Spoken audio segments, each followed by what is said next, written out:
Hello friends, my name is Rother Jelis is my name. तो सवाल Sunday में स्वागत है, मतलब हफ्ते भर के सवाल और उनका जवाब। राइट, सो आपका एमपीडीटी से रिलेटेड, इंजीनियरिंग से रिलेटेड, तो चलिए शुरू करते हैं।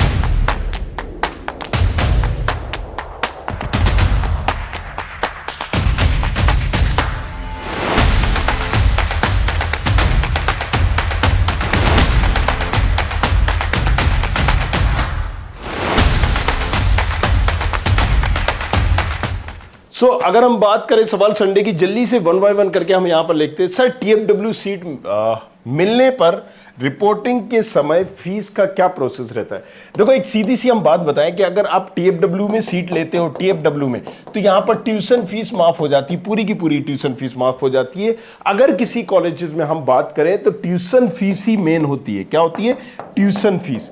तो ट्यूशन फीस आपकी माफ हो गई तो 10% ही अदर चार्जेस होते हैं। लेकिन कॉलेजेस वाले एग्जैक्टली करते क्या है कि बस फीस, लाइब्रेरी फीस, फला फीस, ढिमका फीस आपसे 25 से 30 हजार करीब करीब निकाल ही लेंगे। लेकिन नियम क्या है कि नियम तो ये है कि भाई 9-10 हजार से ज्यादा नहीं होना चाहिए आपकी फीस। राइट, बट अगर आप कंप्लेन करोगे तो ऑब्वियसली शायद इस पे कुछ एक्शन हो। बट सारे कॉलेजेस, राइट, आप ये मान के चलिए गवर्नमेंट को छोड़ दें तो प्राइवेट कॉलेजेस में तो इतने आपसे रुपए निकाल ही लेंगे।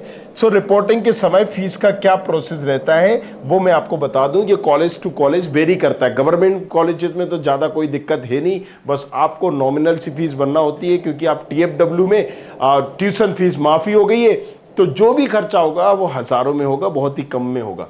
राइट, अगर हम प्राइवेट कॉलेजेस की बात करें तो वहां पर 25-26 हजार में जाता है, और बाकी गवर्नमेंट कॉलेजेस में तो ना के बराबर है। सिर्फ दूसरे दो अदर चार्जेस है, सिर्फ वो। चलिए नेक्स्ट हम बात करें। 3,96,000 सैनिक कोटा, ओबीसी, एमपीडो, वेसाइल सिविल मिलेगा जेईसी जबलपुर में। देखो, अब आपकी ये चॉइस फिलिंग आपने क्या की क्या नहीं की है ये मुझे एग्जैक्टली पता नहीं है।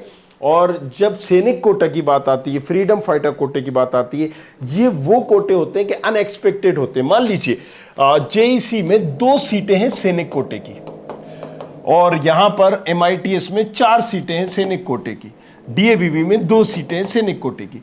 तो जिन्होंने चॉइस फिलिंग भरी है, हो सकता है कि 5 लोगों ने चॉइस फिलिंग भरी हो जेईसी में, और 3 लोगों ने चॉइस फिलिंग भरी हो एमआईटीएस में, और 2 लोगों ने चॉइस फिलिंग भरी हो इसमें। तो ये इसका मतलब साफ है कि 5 में से टॉप जो बंदे होंगे उनको यहां पर जेईसी में मिल जाएगा सैनिक कोटे, क्योंकि ये 2 सीटें सिर्फ सैनिक वालों को मिलेंगी। तो इसमें से 5 में से जो टॉपर होंगे, जिनकी अच्छी रैंक होगी, तो ये चॉइस फिलिंग पे डिपेंड करता है कि उस कॉलेज में कितने बच्चों ने चॉइस फिलिंग की है। और अगर यहां पर 3 लोगों ही ने भरा है, 4 सीटें थी, तो तीनों की तीनों को मिल जाएगी। मैटर ही नहीं करता है कि कितनी भी रैंक हो। यहां पर 2 लोगों ने भरा है, 2 सीटें थी, दोनों के दोनों को मिल जाएगी। ये समझना पड़ेगा आपको। राइट, तो चलिए, सीआरएल है 255, क्या सती में सीएस मिल सकता है? डेफिनेटली आप ट्राई कर सकते हैं, बट हो सकता है कि फर्स्ट राउंड में आपको ना मिले। बट अगर नहीं मिलता है तो फिर आप मुझे बताइएगा। राइट, अभी आपको सीएस रिलेटेड बाकी कोई भी ब्रांच डालोगे तो 100% मिल जाएगी। यहां पर 6,82,000 है SC category, MP domicile, NNCT science में सीएस मिल जाएगा क्या? देखो, एससी कैटेगरी वाले तो यहां पर अगर आपने प्रॉपर चॉइस फिलिंग की होगी तो आप देखोगे ग्राफ कि जाता है, गया है इस रैंक पर भी, पुराना कट ऑफ भी। राइट, और इसके बाद अभी आपको हो सकता है कि सीएस रिलेटेड ब्रांच मिले, आप उठा के उसको अपग्रेड करिएगा। सर, अगर मुझे फर्स्ट राउंड में टीएफडब्ल्यू सीट मिल गई तो क्या अपग्रेड राउंड में जा सकता हूं? डेफिनेटली जा सकते हो। टीएफडब्ल्यू वाले सिर्फ इंटरनली में नहीं जा सकते। किस में नहीं जा सकते? इंटरनल ब्रांचेज में, क्योंकि उनका आपको मिली है टीएफडब्ल्यू सीट। फ्री वाली सीट में आप दूसरी सीट में स्विच नहीं कर सकते हो। So make sure this thing कि जब फ्री वाली सीट मिल गई है तो वो बेसिक कम थी, आपको फ्री का बेनिफिट मिला है, तो आप स्विच नहीं कर पाओगे, बट आप अपग्रेड कर सकते हो। उससे कोई लेना देना नहीं है कि आपको टीएफडब्ल्यू मिली हो नहीं मिली हो।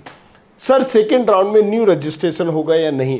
अगर आपने रजिस्ट्रेशन पहले कर दिया, tell me something about yourself, यही एक मकसद होता है। आपने अपने बारे में बता दिया, मैं इस कैटेगरी का हूं, मैं ये हूं, ये फला हूं, तो रजिस्ट्रेशन करने की भैया जरूरत ही नहीं है। हाँ, एडेड रजिस्ट्रेशन कर सकते हो आप सेकेंड राउंड में।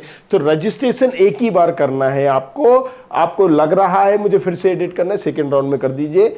आप सेकेंड राउंड में अगर पहली बार जा रहे हो तो आपको रजिस्ट्रेशन करना होगा। अगर आप सेकेंड राउंड में फर्स्ट राउंड अटेंड कर चुके हो, सेकेंड राउंड में जा रहे हो, तो आपको रजिस्ट्रेशन नहीं करना होगा, क्योंकि किसी भी प्रोसेस में एक ही बार आपको करना है। एमआईटीएस ग्वालियर एमएनसी ब्रांच कैसा है? मैथमेटिक्स एंड कंप्यूटिंग पूछ रहे हैं शायद, एमएनसी ब्रांच। ठीक है, अगर आपकी रैंक है यहाँ पर 3 लाख समथिंग, 2.5 लाख प्लस है, तो आप इस ब्रांच को देख सकते हो।